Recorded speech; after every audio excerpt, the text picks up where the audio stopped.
হাইলাকান্দিতে মাতাল সৎপিতার দায়ের কূপে হাত হারালো 13 বছরের কিশোর, আহত মা।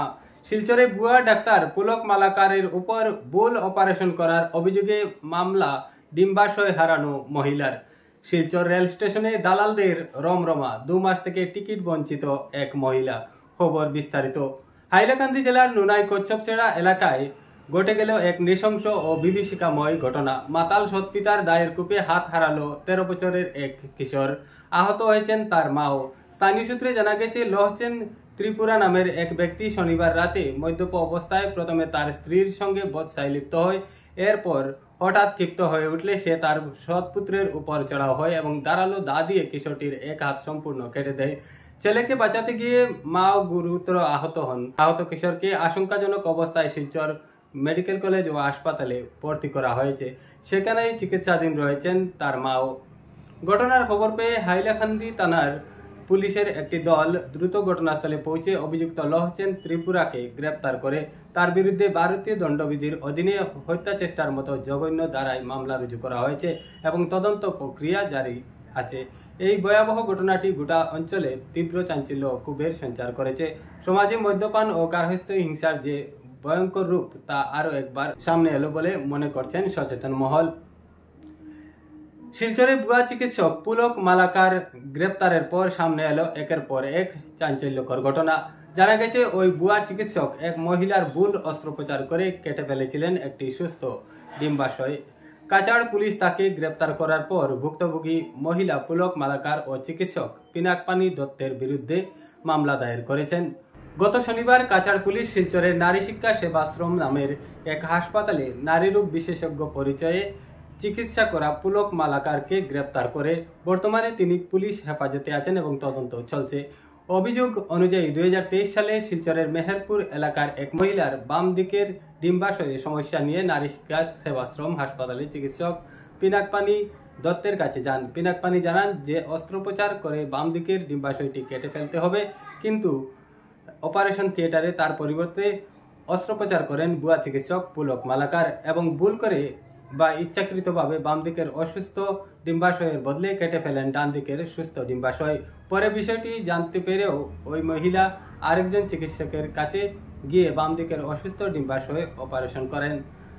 এর ফলে বর্তমানে তার 2টি ডিম্বাশয় নেই। ভুক্তভোগী মহিলা শিলচর রাঙ্গিরখাড়ি ও শিলচর সদর থানায় পৃথক 2টি মামলা দায়ের করেছেন পুলক মালাকার ও পিনাকপানি দত্তের বিরুদ্ধে। তিনি মুখ্যমন্ত্রীর দৃষ্টি আকর্ষণ করে ঘটনার ন্যায় বিচার ও দোষীদের কঠোর শাস্তির দাবি জানিয়েছেন। শিলচর রেল স্টেশনে টিকিট নিয়ে দালালদের বাড়বাড়ন্ত অভিযোগ। ভুক্তভোগী মহিলা সহ অনেক সাধারণ লোকের। গুরুতর অভিযোগটি নজরে আসে শুক্রবার সকালে। কাছাড় জেলার শিলডুবি অঞ্চলের বাসিন্দা বাপ্পি বেগম লস্কর প্রায় 1 সপ্তাহ ধরে রেল স্টেশনে টিকিট কাটার জন্য রাত 2টা-3টার সময় আসেন আর সকাল 10টার দিকে নিরাশ হয়ে ফিরে যান, কারণ তিনি আর টিকিট পান না। অভিযোগ, দালালরা সব টিকিট হাতিয়ে নেয়। শুক্রবার অসহায় হয়ে সাংবাদিকদের ডেকে বিষয়টি তুলে ধরেন। তিনি বলেন, জুলাই মাসের 17 তারিখ, 21 তারিখ, 25 তারিখ ও 28 তারিখ রেল স্টেশনে টিকিট কাটার জন্য রাত প্রায় 2-3টের সময় আসেন এবং সকাল 11টার দিকে বাড়ি চলে যান। 7 জুলাই শুক্রবার আবারও তিনি সকালে টিকিট কাটার জন্য শিলচর রেল স্টেশনে আসেন, কিন্তু এদিনও ওনার আর টিকিট কাটা হলো না। তাই ওনার ধৈর্যের বাঁধ ভেঙে যায়। তিনি রেল স্টেশন কর্তৃপক্ষের ও প্রশাসনের কাছে কাতর আবেদন জানান যাতে শিলচর রেল স্টেশনে টিকিট কাউন্টারে দালাল রাজ একেবারে বন্ধ হয়ে যায়, যাতে তার মতো অন্য কাউকে দালালের কারণে ভোগান্তির শিকার না হতে হয়। স্যার, আমি স্টেশনে আজ প্রায় 5 দিন 6 দিন যাইতেছি। আমার টিকিট দেয় না। আমি লেডিস একজন থাকি, আমার টিকিট দেয় না। দলালে যে টিকিটটা দেয়, ফর্মটা দেয়, ও দলালও টিকিটটা হয়, আর বাকি সৌরও টিকিট হয় না। সারারে ফিরাই দেয়। আজকে আমি আইসি কাউন্টারে আবার রাত 1টায় 2টা, আবার পরে আমি 4টার সময় দেখছি কারণ কোনো ফর্ম নাই। আমি দিছি ফর্ম জমা দিয়া, আমার ডেট ডাল আসলো না, ডেটটা ডালছি তোরা সরাইয়া নিয়া। এরপরে দলালে তার ফর্ম কয়টা রাখছে, 7টা ফর্ম রাখছে। রাখার পরে জয় করছে, আমি আমার ফর্ম আবার নিয়ে রাখি, আর এ সময় তারা আমার ফর্মটা হারাই লিছে, কতটুকু ফারিও দিছে আমার ফর্মটা। তারপরে আমি প্রতিবাদ করছি, করার পরে একটা ছেলে গিয়া সিকিউরিটি ডাকি আনছে। সিকিউরিটি ডাকার পরে তারা সিকিউরিটি কইছে, না তুমি 8 নম্বরও থাকতে কইয়া হে নিজের হাতে 8 নম্বর রেখিয়া আমার ফর্মটা 8 নম্বরে ফেলাইছে।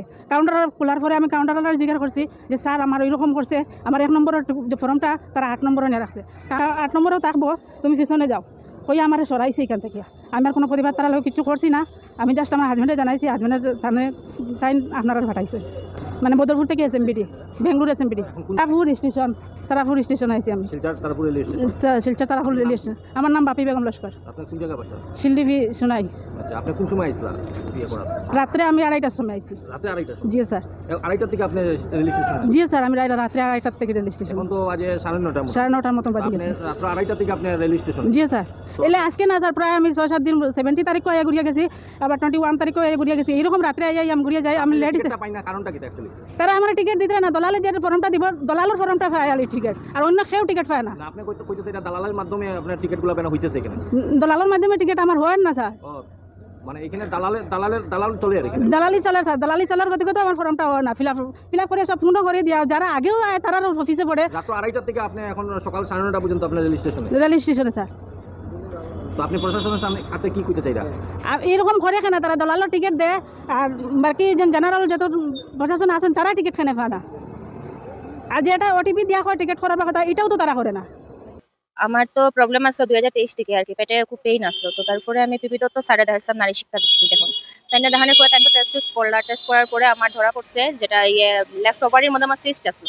আমার তারপরে এডমিশন দিলাম। তো এডমিট হওয়ার পরে তারপরে তো ওটি রুমে যখন আমি গেলাম, তখন ওটিত গিয়ে দেখছি স্যার নাই, পিপি দত্ত স্যার নাই। নাইট পরে তো তারপরে আমি বললাম যে স্যার কই, তো উঠে কইছে পুলক মালাকার স্যারে উঠে কইছে যে আমি অপারেশন করবো। তখন আমি বললাম যে আমি তো পিপি দত্ত স্যারে দেখাইছিলাম, তো তাই কেনে নাই, তো তাই বলছেন তাই করবা করিয়া। তারপরে আমি যখন বাড়াই আইছি, তখন তো মারে কইলাম যে মা তো স্যার চেঞ্জ হয়ে গেছে। তারপরে তো তাই 3 দিন আমার আর দেখা দিয়েছেন না। 4 নম্বর দিন যখন আইসন আওয়ার পরে তাই আমার প্রেসক্রাইব করিয়া তাই আমার ছুটি লাইলা। পুলক মালাকারের অপারেশন করছে। তো পিপি তো স্যার আইসিইউ না, স্পটেই আসলা না। তারপরে তো আমি ঘরে গেলাম, যাওয়ার পরে আমার ইউরিন বন্ধ হয়ে গেল, সেলাই ফাটিয়া ব্লিডিং শুরু হইলো। তাই ফোন করলাম, করার পরে তাই উঠে কইলা যে গ্রেসওয়েল হসপিটালে আওয়ার লাগে, পুলক মালাকার। তারপরে তো স্যারে দেখাইলা যখন, তখন আমরা গেলাম ওই গ্রেসওয়েল হসপিটালে। এখানে যাওয়ার পরে তারপরে উঠিয়া কইছে যে আমি যে গেলাম স্যার, যে স্যার আপনি আমার কেটা রিমুভ করছেন, আমার তো আর জানাইলা না কিছু, কেটা রিমুভ করছেন। উঠে কইছে রাইট ওভারিটা আপনার রিমুভ হয়েছে। আমি বললাম রাইট ওভারি তো আমার প্রবলেম আসলো না, আমার তো প্রবলেম আসলো লেফট ওভারির মধ্যে, আপনি আমার রাইট ওভারি কেন রিমুভ করলাম। তখন ওটা কইলো যে না আমি তো ডাক্তার না, আপনি ডাক্তার। আমি বললাম স্যার আপনি ডাক্তার ঠিক আছে, কিন্তু আমার রিপোর্টের মধ্যে তো আছে। তখন সোনোগ্রাফি রিপোর্ট এটা ভুল আছে। আমি বললাম 2 বছর থেকে তো আমি যতটি আমার রিপোর্ট আছে সবটির মধ্যে আমার লেফট ওভারি প্রবলেম, আপনি আমার রাইট ওভারি কেমনে রিমুভ করলাম। তারপর 3 মাস পরে আমার কন্ডিশন আরো বেশি খারাপ হয়ে গেছে। তো আমি অন্য ডাক্তার চেঞ্জ করলাম। ডক্টর চেঞ্জ করার পরে সাইদুল আলম স্যার বড়বইয়া আপনার নাইটিঙ্গেল হসপিটালে তাই দেখাইলাম। তাই তারপরে কইছেন আপনার তো কন্ডিশন খুব খারাপ, আপনি একটা কাজ করুন, টেস্ট করুন। তাই আমার কয়টা টেস্ট লিখা দিলা, ওইটাই আমি করলাম। সোনোগ্রাফি রিপোর্ট আইলো, তখন দেখা গেছে আমার লেফট ওভারির কন্ডিশন খুব খারাপ। মানে এটার লগে সুডিউরে লাগাইছে, তো লাগানোর পরে এটা স্প্রেড হয়ে গেছে পুরো আস্তে শরীরে, আমার তো স্প্রেড হয়ে গেছে। তারপরে এটা ইনফেকশন হয়ে গেল, টিউমার হয়ে গেল, পেটে জল হয়ে গেল। তারপরে ইমিডিয়েট আমার 5 মাসের মাথায় আমার ইমিডিয়েট অপারেশন করলো করিয়া। তো তারপরে রিকভারি হইতে এখনো আমি পুরা তোমার রিকভারি হইছি না। কমপ্লেন করছি আমি, সদর থানাতেও কমপ্লেন করছি, রাঙ্গিরখাড়ি থানাতেও করছি, এখন এসপি স্যারের কাছে কমপ্লেন যে হে আমার এরকম ভালো অর্গানটা পালাই দিল, এখন খারাপ অর্গানটা রাখি দিছিল। এরপরে তো আমার আবার সার্জারি হয়েছে, তো ওইটার লাগেই আর কি। হ্যাঁ পিপি দত্তর নামও দিছে, ডক্টর পিপি দত্তর নামও দিছে। কেন কি হেরে আমি দেখাইলাম, হেরে যে জায়গা না করিয়া তাই কেমনি আরেকজন হ্যান্ড ওভার করলা, যে জায়গা আমার ফ্যামিলির কোনো ইনফর্ম করছে না। এই যে এখন যেটাই আমার ক্ষতি হয়েছে, এটা তো এসপি স্যার আর সিএম স্যারের কাছে আমি বইটাই করি যে হের উচিত শাস্তি হইতো, হে প্লাস আপনার পিপি দত্ত স্যার, ডক্টর পিপি দত্ত, তারা দুজনের উচিত শাস্তি হইতো, আর আমারও যাতে উচিত নিয়ে পাই।